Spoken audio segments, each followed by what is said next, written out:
dans cette vidéo où nous allons coudre 3 modèles de culottes menstruelles. Nous allons coudre ces culottes que ce soit à la surjeteuse ou je vous montrerai comment coudre toute une culotte à la machine à coudre. C'est complètement possible si vous n'avez pas de surjeteuse. Voici le premier patron de culotte menstruelle avec un empiècement au milieu et des découpes diagonales. Puis vous avez aussi ce modèle avec une découpe triangulaire. Les patrons vont tous du 12 ans au 50. Et enfin vous avez la culotte taille haute avec découpe arrondie. Il s'agit de 3 patrons de culottes menstruelles inclus dans le coffret que je propose sur mon site. D'abord, on va voir en détail toutes les matières nécessaires pour réaliser une culotte menstruelle. Soit vous pouvez vous fournir vous-même en ligne et faire vos propres recherches pour retrouver les mêmes matières, soit moi j'ai fait tout ce travail pour vous et j'ai trouvé des matières exprès pour des culottes menstruelles vraiment adaptées. Aussi j'ai eu accès à des prix professionnels qui me permettent de vous proposer un coffret à 89 €. C'est quand même un prix de départ mais ça vous permettra de réaliser 4 à 9 culottes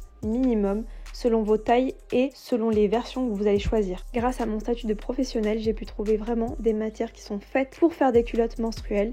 Le prestataire avec lequel je travaille fournit des vraies marques de culottes menstruelles. Toutes les matières sont européennes, le jersey qui est contre votre peau est biologique et les dentelles sont des dentelles pour la plupart de Calais et elles sont françaises. Elles sont même issues de stocks dormants. Passons à ce dont vous aurez besoin pour coudre une culotte menstruelle. Les quantités que je vais vous indiquer permettent de réaliser entre 4 et 9 culottes avec mon pack de 3 patrons, selon la taille et les versions que vous choisissez. Pour commencer, il vous faudra tout ce qui est nécessaire pour confectionner une culotte classique, c'est-à-dire 50 cm de dentelle pour les empiècements, de la dentelle extensible, 1 m de jersey coton biologique, idéal pour la doublure contre la peau, 1 m de lycra polyamide satiné ou haute matière esthétique pour l'extérieur. Ensuite, ce qui distingue une culotte menstruelle d'une culotte classique, c'est la zone de l'entrejambe. Elle est composée de plusieurs couches spécifiques pour absorber les menstruations et prévenir des fuites. Voici ce dont vous aurez besoin. 30 cm de tissu drainant. Cette première couche dirige les menstruations vers les autres épaisseurs de manière moins diffuse. Un tissu drainant en bambou est particulièrement recommandé pour ses propriétés absorbantes, antibactériennes et respirantes. Ensuite, 30 cm d'éponge bambou.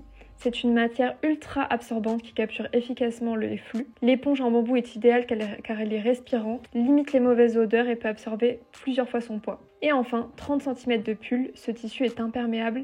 Placé en dernière couche, il empêche le sang de passer à travers et protège vos vêtements ainsi que vos draps. Il ne doit pas être en contact direct avec la peau. Attention lors du choix des matières, si vous sélectionnez vous-même vos propres tissus, vérifiez qu'ils soient adaptés pour des culottes menstruelles.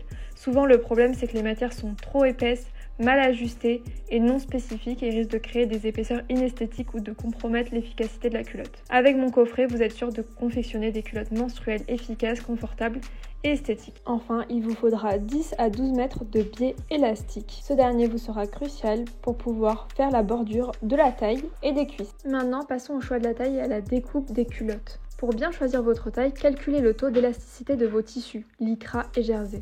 Je vous explique comment faire dans le livret d'explication inclus avec le patron. Ce taux est essentiel pour ajuster correctement la taille à vos matières. Par exemple, avec l'édition 2022, je faisais un 36 et maintenant je peux choisir le 34 avec ces nouvelles matières. Ne découpez pas tout d'un coup toutes les culottes que vous pouvez réaliser avec le coffret. Validez votre taille en cousant d'abord 3 culottes. Cela vous permettra de tester et d'ajuster si nécessaire. Recopiez bien les pièces dans votre taille sur du papier calque avant de couper. Tracez chaque pièce entièrement, y compris celle à couper au pli. Pour cela, décalquez une première moitié, retournez le calque et alignez-le sur la ligne de pli pour obtenir une pièce complète. Cette méthode garantit une coupe plus précise et permet d'économiser du tissu. En évitant de couper directement au pli, vous minimisez les pertes de tissu et gagnez en précision, surtout avec les matières extensibles. Surtout, ne découpez pas directement votre taille dans le papier, car vous risquez de ne plus pouvoir l'utiliser pour coudre une autre taille. Lisez attentivement le livret d'explication, il contient toutes les informations nécessaires pour choisir la bonne taille et découper correctement vos pièces. Prenez le temps de bien le parcourir avant de vous lancer. On va pouvoir passer à la couture et la première couture se fait à la machine à coudre. Cette étape est la même pour toutes les culottes. Quel que soit le patron que vous avez choisi, vous devrez coudre la partie absorbante sur votre doublure. Vous avez normalement 3 épaisseurs d'empiècement absorbant, pièce numéro 2, le pull, l'épaisseur drainante et l'éponge bambou. Prenez votre doublure de culotte et posez-la envers vers vous. Prenez vos pinces et épinglez d'abord votre épaisseur drainante envers vers vous, puis votre éponge bambou avec l'envers à bouclette vers vous, contre le jersey, contre l'épaisseur drainante. Et enfin, votre pull côté brillant contre le tissu. Si ce n'est pas déjà fait, mettez une aiguille jersey sur votre machine à coudre. Choisissez un point zigzag, je vais vous mettre les réglages que j'ai utilisés, puis cousez tout le tour de votre empiècement en prenant bien toutes les matières. Prenez votre temps et étalez-les bien. Vous allez voir qu'il est très difficile de ne pas réaliser des problèmes de longueur entre les différentes matières. Si jamais cela arrive, ne vous inquiétez pas, découpez le surplus de matière qui dépasse de l'épaisseur jersey. Lorsque vous faites chaque couture qui traverse la largeur de la culotte, baissez bien la tension de votre machine à coudre assez pour que la couture ne gondole pas. Sinon, vous risquez d'avoir cette couture qui gondole de manière visible sur l'endroit de votre culotte. Perso, je mets la tension à 2,5. On va continuer avec la couture des culottes A et B. Lors de cette étape, nous allons venir coudre les empiècements en sandwich dans la doublure. Prenez votre empiècement dentelle et épinglez le côté dos à votre dos de culotte doublure endroit contre envers de l'empiècement. Je crois que dans le livret, j'ai marqué que c'était le tissu, mais ce n'est pas grave, ça revient exactement au même. Faites l'un ou l'autre. Pour savoir quel est le côté dos de votre empiècement, il suffit de regarder la longueur des deux et c'est le plus long sur la culotte C. Et par contre, sur la culotte A, c'est encore plus facile de remarquer le côté devant puisqu'il est arrondi. Et donc le côté dos va être celui qui est tout droit. Cousez à environ 0,6 cm en point éclair et pas la peine de finir votre bord puisque ça va être doublé. Faites de même avec votre deuxième épaisseur d'empiècement. N'ouvrez pas vos coutures et placez N'ouvrez pas vos coutures et placez par-dessus votre culotte tissu endroit contre endroit avec votre culotte doublure. Cousez à 0,6 cm en point zigzag. La dentelle est alors prise en sandwich entre l'épaisseur doublure et l'épaisseur tissu. Faites de même de l'autre côté. Si vous avez la culotte taille haute, procédez exactement aux mêmes étapes que je viens de décrire. Vous allez voir que moi j'ai commencé par monter les côtés devant, mais que vous montiez les côtés devant ou le côté dos, c'est exactement pareil. Vous pouvez faire l'un après l'autre et commencer par l'un ou l'autre. Sur le côté devant, vous allez voir que l'empiècement en dentelle dépasse, c'est tout à fait normal. Et on continue avec les mêmes étapes que précédemment, sauf que si on a commencé par coudre l'empiècement au niveau du devant, on va coudre ensuite la partie tissu aussi au niveau du devant.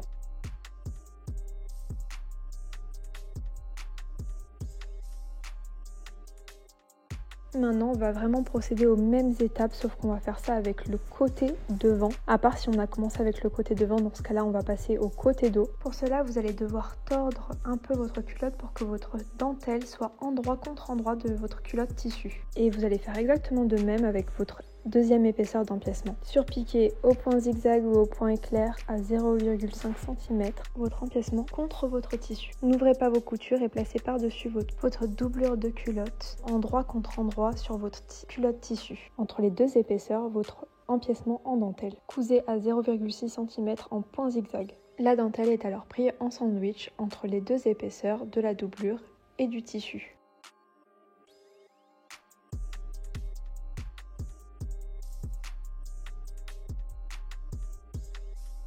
Faites de même si jamais vous cousez la culotte taille haute.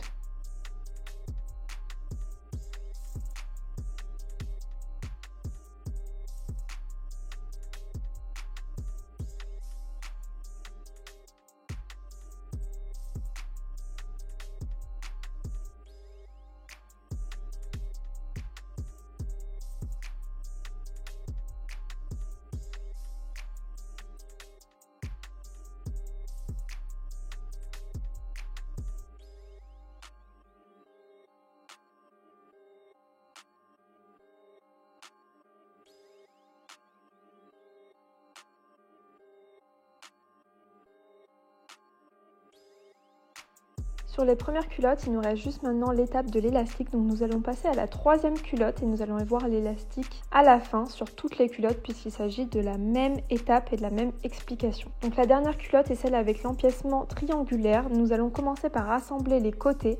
Prenez votre culotte tissu et assemblez endroit contre endroit les côtés devant au dos à 0,5 cm avec un point éclair ou un point zigzag. Faites de même avec la doublure. Et finalement, faites de même avec l'empiècement en dentelle. Ensuite, nous allons coudre les empiècements en sandwich dans la doublure. Pour cela, épinglez le haut de votre culotte à votre empiècement dentelle. endroit contre endroit en faisant bien concorder les côtés de l'empiècement. Cousez à 0,3 cm au point zigzag ou avec un point éclair. N'ouvrez pas vos coutures et placez par-dessus votre doublure de culotte avec son empiècement absorbant, endroit contre endroit sur votre culotte tissu. Cousez à 0,6 cm au point éclair. La dentelle est alors prise en sandwich entre votre épaisseur tissu et doublure. Vous pouvez retourner votre culotte et repasser côté jersey à faible température. Enfin, nous allons faire l'étape qu'il faut faire sur toutes les culottes en prenant votre épaisseur, doublure et tissu, surjeter ou surfiler tout le tour de la taille de la culotte et des cuisses pour maintenir toutes les épaisseurs ensemble de manière sécurisée. Essayez votre culotte à cette étape pour voir à quel point il va falloir ajouter de la tension à votre élastique à la prochaine étape. Plus vous ajoutez de la tension, plus la culotte va être serrée. En l'essayant, si la culotte est déjà bien ajustée, ne mettez pas beaucoup de tension à votre élastique. Si elle est un peu trop lâche, pas assez serrée, ajoutez beaucoup de tension à votre élastique. Vous devez être bien maintenu à l'intérieur, mais sans que ce soit désagréable à la longue. Si jamais votre empiècement à cette étape-là est trop large, vous pouvez aussi le réduire en découpant tout simplement le surplus et puis en resurjetant par la suite pour bien maintenir. Vous allez maintenant poser les élastiques sur vos culottes, quel que soit le modèle que vous avez choisi. Prenez votre biais élastique, ouvrez-le et posez-le à cheval sur les épaisseurs de la taille en le plaçant à 0,5 cm avant la couture de côté pour la culotte C et pour l'empiècement dos pour la culotte B et A. Si vous avez le coffret, les ronds brodés sur l'élastique doivent être sur l'endroit de la culotte. Ne découpez pas votre élastique, ce dernier doit faire la taille de votre taille et des tours de cuisse de la culotte avec un peu de tension. Donc ne prédécoupez pas votre élastique à l'avance. Faites un point zigzag de 0,4 cm de hauteur en ajoutant de la tension. Plus votre élastique est mou, plus il faut ajouter de la tension à votre élastique en y plaçant en même temps les matières entre ces deux épaisseurs. Faites tout le tour de votre taille, puis superposez de 0,5 cm votre élastique sur le début de votre couture. Coupez minutieusement votre élastique qui est superposé sur le début de l'autre, puis à l'aide d'un briquet, brûlez légèrement les bords dépassant de votre élastique pour que ce soit plus propre. Faites de même avec le tour de cuisse en commençant la couture au niveau de la couture de côté ou au niveau de la couture d'empiècement. Et voilà, toutes vos culottes sont cousues. Il y a d'autres conseils par rapport à l'entretien de votre culotte à la fin du livret. Je vous laisse lire ça. Encore une fois, si jamais vous avez envie de coudre vos propres culottes menstruelles, c'est tout à fait possible. Je vends le coffret en édition limitée jusqu'au 20 décembre. Après, il n'y en aura plus du tout sur le site. Et faites attention, c'est des éditions limitées, donc même avant le 20 décembre, il peut ne plus en avoir sur le site. Si jamais c'est en rupture, je le mettrai dans la description de cette vidéo YouTube. Merci beaucoup d'avoir regardé cette vidéo et abonnez-vous pour plus de tutos.